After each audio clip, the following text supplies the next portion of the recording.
எந்த வசதி அனுபவிக்கும் போதெல்லாம் அண்ணங்கிட்ட இது இல்லையேன்னு உறுத்தலா இருக்கு? ரெண்டு விஷயம் இருக்கு சார். ஒண்ணு தூக்கம். தூக்கம்? ஆமா சார். அண்ணனுக்கு இருக்கான்னு எனக்கு தெரியல, சத்தியமா இல்ல.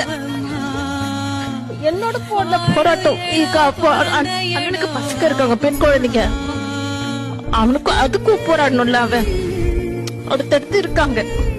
இன்னொரு தூக்கம் இல்ல அவனுக்கு.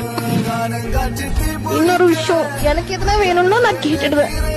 அண்ணன் கிட்ட கேட்கலாம், என் ஹஸ்பண்ட் கிட்ட கேட்கலாம். அவனுக்கு எதுனா வேணும்னா யார்கிட்ட கேட்பான்? இதெல்லாம் ஓடிட்டே இருக்கும். இப்போ என் கல்யாணத்துக்கு அப்புறம் நான் வந்து தங்கணும், என் வீட்டுக்காரோட வந்து தங்கணும்னா எங்களுக்கு ரூம் இல்ல. முதல்ல இருந்த வீட்டுல இப்ப வாங்கிட்டாங்க. கடன் தான், லோன் தான். அதுக்கு மாசம் மாசம் இஎம்ஐ கட்டணும். அது எப்படி போராட்டம்? அண்ணி நகை எல்லாமே. நிம்மதியான தூக்கமே இல்ல உங்களுக்குன்னு தங்கச்சி ரொம்ப வருத்தப்படுறாங்க. அவன் குழந்தை மாதிரி சார். பேருக்கு தான் அண்ணன், குழந்தை. வழி கூட தாங்க மாட்டேன்.